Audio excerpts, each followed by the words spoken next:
Good morning, class.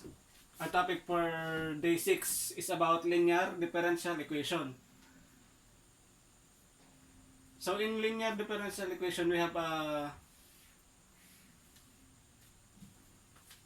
linear form of dy over dx plus p function of x and y is equal to q of x. So this is the first step in solving linear differential equation. So remember this form. So the second step is e raised to integral of p function of x dx. So remember this second step. In solving linear differential equation, you need to follow this step so that you will not be confused in solving the differential equation. Then the solution is y raised to p raised to integral of p function of x dx is equal to integral of q function of x raised to integral of p function of dx. So when you evaluate a differential equation and you arrive to this equation, you can solve it by linear differential equation by using this solution. Just follow the step in solving the linear differential equation. Step 1, 2, and 3. So we have a sample problem here. Quantity x raised to 4 plus 2y plus dx minus x dy is equals to 0. So when I see a differential equation, so what are the things that comes in my mind? So remember that we all have already the topic of variable separable, homogeneous, exact differential equation, and linear differential equation. So this problem is not a variable separable because you cannot group all the x and dx, and you cannot group y in dy, so you cannot do grouping. So this is not a variable separable. So homogeneous. Take note that in homogeneous, the degree of each term is the same. So this is 4, this is 1, this is 1. So this is not a homogeneous.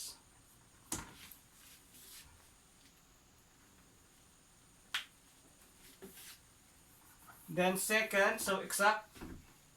This is not an exact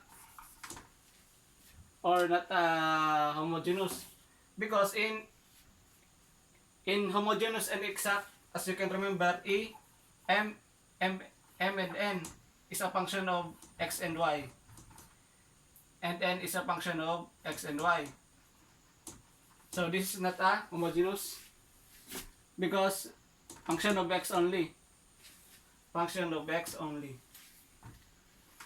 Okay, remember that. So this is not a variable. This is not a exact. So the last is linear. So you can solve this by linear differential equation.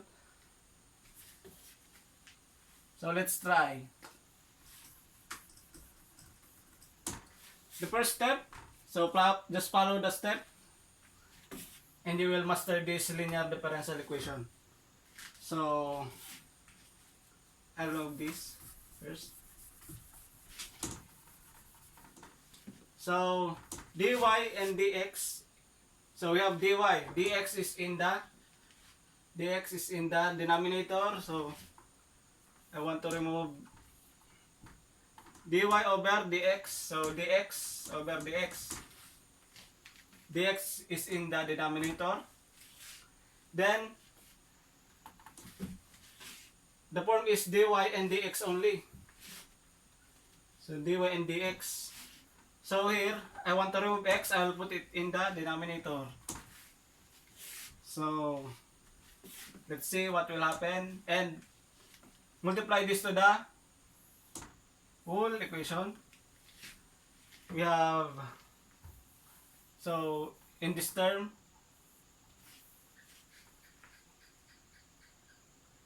this will become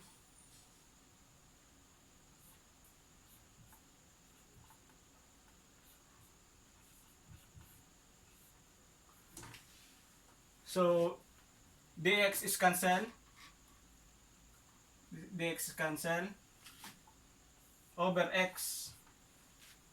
Then here x is cancelled, so dy over dx is equal to 0. So in the form dx is positive,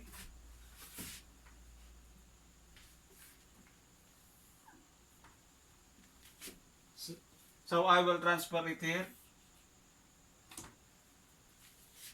That will become positive, dy and dx.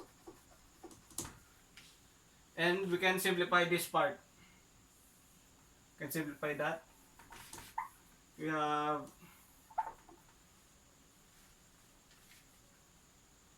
x over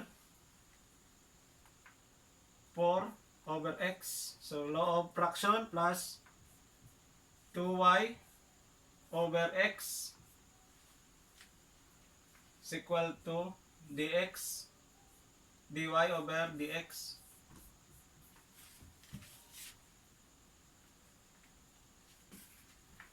Then x raised to 4 over x is x cubed plus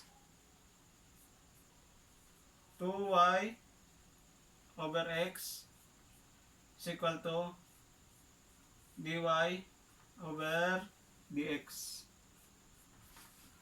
So now, as you can see, we have already the dy over dx and p function of x and y.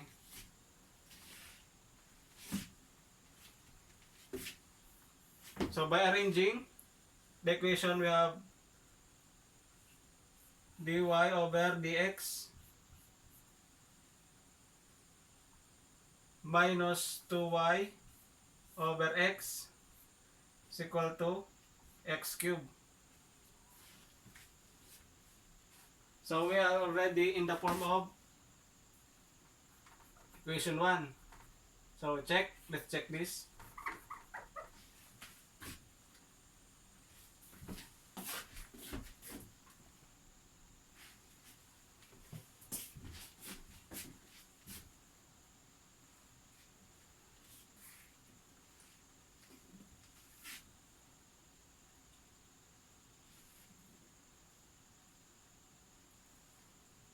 So let's stop from here. So this is only the introduction on how we solve on linear differential equation. So remember the step that I give you in solving differential equation: separable, homo, exact, and linear.